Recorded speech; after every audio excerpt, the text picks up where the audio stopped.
Otep à tous, bien-aimés frères et sœurs. La guerre en RDC prend une autre tournure. La guerre en RDC a fait naître une autre guerre. La guerre entre l'Afrique du Sud et le Rwanda. C'est fini, il n'y a plus rien à faire. Et il n'y aura pas de négociation pour ça. Le président Ramaphosa a précisé que les combats sont le résultat d'une escalade du M23 et des milices RDF, Rwanda's Defense Force, ayant attaqué les FARDC et les soldats de la paix de la SAMI DRC. Nous veillons à ce que la SAMI DRC reste bien équipée et bénéficie d'un soutien. La SAMI DRC, c'est ce que nous appelons la SADC en français. C'est la force des pays de l'Afrique australe. Il y a l'Afrique du Sud, il y a la Tanzanie, je crois, il y a la RDC, il y a le Botswana, il y a quelques pays de la sous-région. Et donc, le président Cyril Ramaphosa, pour une fois, il prend ses responsabilités. Et ça, nous saluons ça. Il est en train de prendre ses responsabilités. Et l'Afrique du Sud, c'est quand même la deuxième force militaire du continent africain. Et le Rwanda veut l'affronter. Le Rwanda veut faire ça. C'est-à-dire que Paul Kagame est maintenant fou. Je dis bien, il est fou. Écoutez ce qu'il dit. La force de défense du Rwanda, la DRC là, Rwanda's Defense Force, est une armée et non une milice. Vous comprenez? C'est-à-dire que le président sud-africain, pour lui, cette armée-là, ce n'est pas une armée, c'est une milice. Donc, on va l'écraser. C'est tout, aussi simple. Et Kagame ajoute, la SAMI DRC n'est pas une force de maintien de la paix et n'a pas sa place dans cette crise. En parlant de cette guerre, il dit que la SADC ne devrait pas rentrer là-bas. Mais on va voir, on va expliquer. Et si l'Afrique du Sud préfère la confrontation dans ce contexte, le Rwanda fera face. Kagame dit qu'il est prêt à se battre contre l'Afrique du Sud. En fait, Kagame, sa folie, c'est à cause de ses parrains. Les États-Unis, la France, la Grande-Bretagne, ouais, un peu tous ces pays-là. Ce qu'il oublie, c'est que l'Afrique du Sud, c'est un pays, c'est l'un des pays africains qui est respecté au niveau international.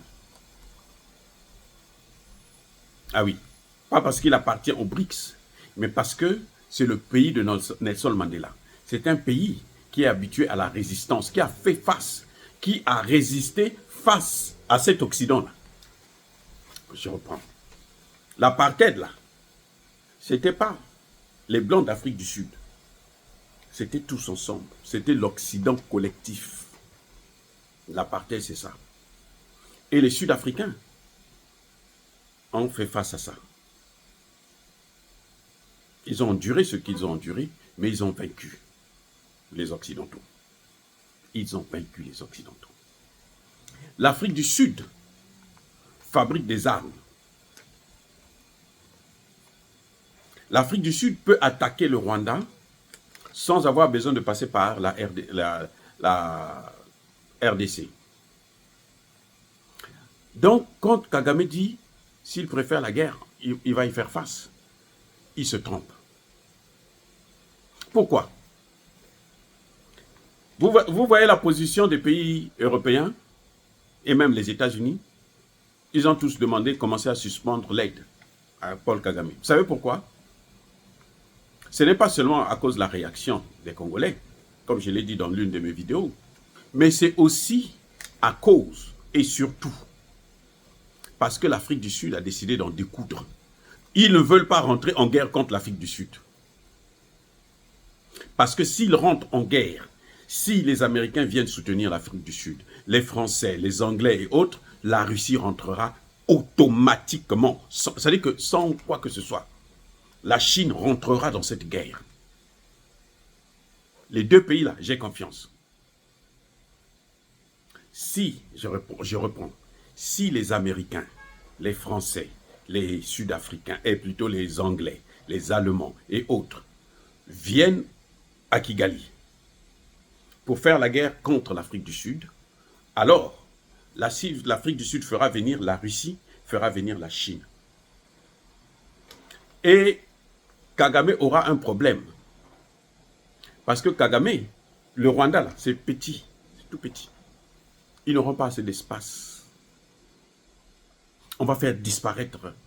Ils vont faire disparaître le Rwanda. Je vous dis, ça va disparaître. Puisque les Américains, les Français, ils ne pourront pas venir au Congo. Hein, pour dire, bon, on va mettre une base arrière au Congo pour attaquer l'Afrique du Sud. Non. Ils ne pourront pas le faire au Congo. Ils n'auront pas les matières premières pour faire cette guerre aussi. Et puis, ils n'auront pas l'économie. Parce que derrière la guerre, il y a une économie de guerre. Kagame, ce qu'il est en train de faire aujourd'hui en RDC, c'est avec les aides des Américains, des Anglais et des Français. L'aide financière là qu'on envoie là, l'aide au développement et tout, c'est pour faire cette guerre. Parce que c'est cette guerre qui leur permet d'avoir les matières premières. Donc, maintenant, si c'est la guerre contre l'Afrique du Sud, déjà, les Occidentaux, la chaîne de production de matières premières va être coupée. Ça va être coupé. Ça va être coupé. Ils vont faire quoi? Ils ne pourront pas faire. Ils ne pourront pas tenir. Surtout si la Russie rentre, la Chine rentre. Parce que ils veulent, en fait, le problème c'est que ils veulent amener, ils pensent qu'ils peuvent amener la guerre de l'Ukraine sur le sol africain. Pour que ce soit les Africains qui meurent. Non, ça va être eux-mêmes. Parce que le Rwanda, on va le broyer en quelque temps seulement. Le Rwanda ne peut pas tenir face à l'Afrique du Sud. Le Rwanda a même étudié déjà les faiblesses et les points forts de l'armée sud. Plutôt, l'Afrique du Sud a étudié les faiblesses et les points forts de l'armée rwandaise. Combien d'hélicoptères ils ont, combien d'avions de combat, combien de soldats ils ont, et puis bon, comment la performance de ces avions, tout ils savent. Ils savent, il n'y a rien, ils n'ont rien. Ils ont des, c'est là que j'ai su qu'ils ont des hélicoptères russes, les vieux là.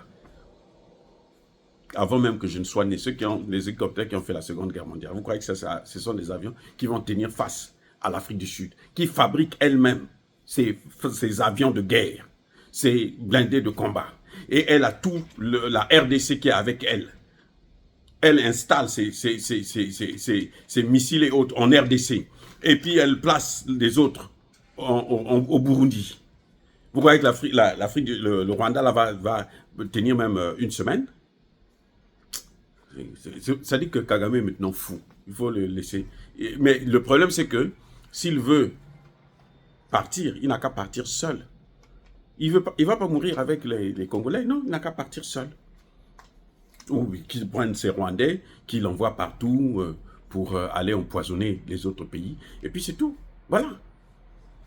Les amis, soyez bénis, abondamment bénis par le Dieu des Kémites et par nos ancêtres angélisés. Mais que tous ceux qui persécutent le continent africain le pillent et le déstabilisent. Qu'ils soient noirs comme Kagame, qu'ils soient blancs, chinois, arabes, juifs, indiens, qui qu'ils soient punis, maudits, foudroyés, neutralisés, écrasés, effacés par le Dieu des Kémites et par nos ancêtres angélisés. Vive l'Afrique éternelle, j'ai dit et j'assume.